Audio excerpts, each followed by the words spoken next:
Good day all. Ira Epstein of Linn & Associates with your SPDR ETF wrap-up for this Thursday, and we're at the 12th of August, 2021. So as we look at how the market's finished, AMC back up, ARK a bounce in a market that's fighting for direction, still trying to be in a downtrend. Same happened in PODX, but what I'm noticing in a bunch of these markets, this individual stocks, the ranges are narrowing in quite a bit. And you're getting the Bollinger Bands both above and underneath the market. Robinhood down a little bit today. As you can see, the stock indices, it was a mixed bag. The QQQ up, the SPY another solid day up, and the Dow was up as well. But the IWM gave up a little bit. So as we take a look at ARK, as I had said, when we look at this pattern, you can see on the swing line lower highs, lower lows. So now the key's where the moving averages are, and the battleground's right here. So while the trend is down, the first big support comes in at 118.20. I don't see anything on the chart that immediately would throw the trend to the upside, because even if you rally dramatically over 125.57, you'd have tomorrow a lower low and a higher high. So more than that, I'm looking at a market that wants to come down. The problem is the risk reward is sort of backwards. If you sell here, you're trying to pick up roughly $3.50. If you look at the risk from going short there, you've got a risk to 125.57. So you're risking in the neighborhood. It just doesn't make sense. I don't like what I'm seeing on that. When I look at the Bollinger Bands, this also bothers me, and rather dramatically. When you see how the bands are narrowing in, this is just what I was saying to you. That is often a sign, walk away. You're just going to get beat up in a trade. As you take a look at momentum, down. Bias down, trend down, but I'll stick with what I said. I think that it's best to go to the sideline and let the market decide what it wants to do with a trade like that. Apple, if you look at yesterday as we were talking, the market had a pattern of just hanging here at this 18-day average, a tight range right through there. The market was trying to turn up. Let's go back and take a look at what it was trying to do. Look at the low here, and that low was 145.52. This low was 145.18. You see, you already got the higher highs. You know that low is higher. And the market, I don't want to take today's action. I want to come to yesterday. You had a close under the 18-day average. The pattern is bullish because you have the higher highs, higher lows. I bring that arrow over today because the market made its move, and you got up to the upper band at 148.93, and you settled right close to it, 148.89. So the trend is back to the upside. The question is, can you get any legs to it over that upper Bollinger Band? That's been a difficult task. I'm not saying it can't happen, and I am saying the trend is up, the bias is up, but you're right into that resistance point. In Pave, you continue getting the bids with an embedded reading here. The market never threw out a sell signal. It did throw out signals back here to come out of the market going into August 6th. And as we all know, that was the jobs data and what the market was doing.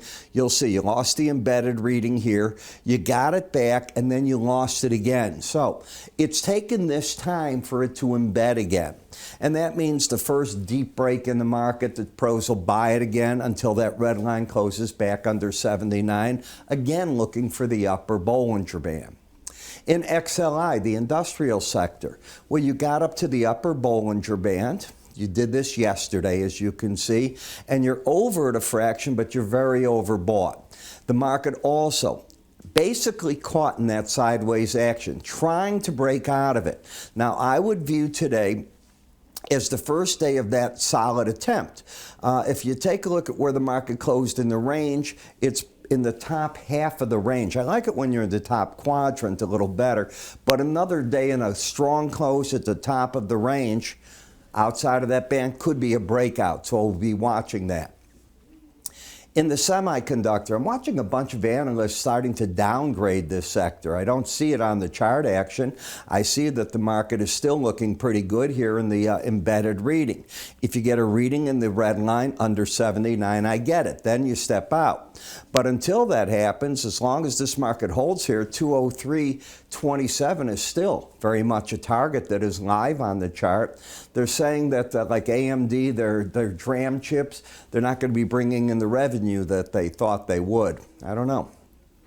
Products, you are caught in this tight band. Now, we're talking $1.04 range. Very narrow, hard to trade. Oversold. It threw out the first signal when it closed over that 18-day average that I think traders should have bought around the 1150 area on a pullback, and they don't want to see the trade under 1110. You got, and where it is under 1110, you got to 1110 today and you closed at 1115. You literally have to get back over the highs of 2 days ago, that 1167, then you put into play 1199, but I don't think you're going anywhere on the downside now or the upside. It gave up a lot of that impetus to the upside. If you take out 1110, you got nothing on the chart. ESGU, I'd be looking for the resistance at the Bollinger Band to come in. That number is 102.47. You got to 102.12. You're embedded. I said I thought the trades were buying this market right here, looking for that number. You're getting very close. I think that the traders will throw in the towel if you get a reading in the red under 79. You're nowhere near it at this point in time. In XLE, the trend is up. Higher lows, higher highs. The bias is up. The resistance right above us. That's what I was saying. There's so many of these that are just starting to go basically sideways. That doesn't mean they're not trending. It doesn't mean they're not worth still hanging in there for. But big plays are not on the table right here. That's at least what I'm seeing.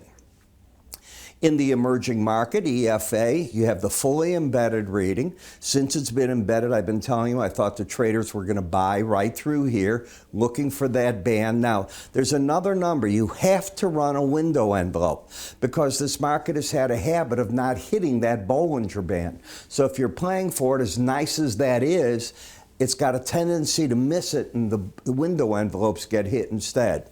I don't give you the window envelopes here. You have to be part of my paid subscribers in order to get that.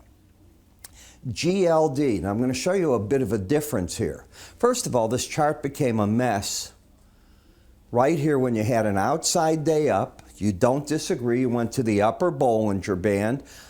Then you took out the low of that day. When that happens, the goal is the closest moving average or Bollinger Band underneath the market. In this case, it was the 100-day. So it hit that right away once it did it, and notice the market basically stalled there. Then the market started falling apart. Now this was August 6th. Remember the date. That is the jobs data day.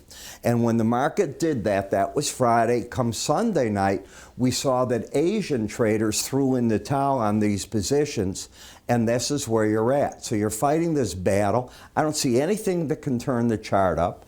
I have 3 layers of resistance up here between the 18, the 100, and 200 day. But when you take a look at the gold miners, they're oversold in a downtrend. They've hit their target already with the lower Bollinger Band. If you were to take out now in this market 32.90, you could argue that this down leg is over. It doesn't mean you've begun an uptrend. You're oversold. I don't see big money going in there. TLT continues to slip down, but I doubt you're just going to leave that 200-day average. I know it looks that way. My experience is the opposite. I think you're going to get up and somehow fight there. The 30-year bond auction today was a really terrible auction. You know, yesterday we had one of the best auctions I've ever seen for the 10-year. Now, it's one of the two things. The PPI numbers came in rather hot this morning before the auction. Maybe that turned traders off. Maybe it's the duration, 30 years versus a 10-year.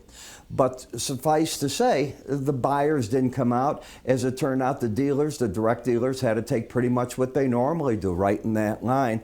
I would rate it, compared to yesterday, a failure auction. So we'll see what goes on. Are we trending? Not really. You got a higher high, lower low, and you're oversold. In FXE, The market held the lower Bollinger Band and you've had a bounce. You are in a downtrend. Don't try to be a hero here, but why put on new positions? That's what I always ask traders, if you're oversold or overbought. I get the embedded, I get a normal trade, but I don't get it when you're in one of those two, because it's a filter that says, why are you doing that? Which brings into mind, for me, our charting software. Now, my course, it hides often the name in it of what you're trading. So to me, a chart's a chart. I don't care if it's a stock chart, a futures chart, doesn't matter to me what it is. It could be real estate. A chart is a chart. And if you have the data on the chart, the way this works, these indicators, and there's 5 of them that I use, each builds on themselves. So what you're doing with this course basically is you're looking to find a methodology. Can you build on it yourself with other things? Of course. But one of the things you will hear me say in it is, don't use a slow stochastic and an MACD. Don't use 2 of the same type of indicators. They'll do things slightly different, but what you end up doing is wasting the value of either of them. You don't want to do that. You want to get things that complement each other to find reasons. Now, this is going to throw you for the looper, not to make a trade. Because if everything says that says trade, that says trade, that says trade, money management and all is in there, that's what you want to do. So it's the opposite way of looking at things, and that's why it's 5 steps. Each one works on the other step. If you'd like to learn more about it, go to our website under the word education. It's there, along with our enhanced Bollinger Band course. I'm Ira Epstein. You have a great trading day, and I'll see you tomorrow.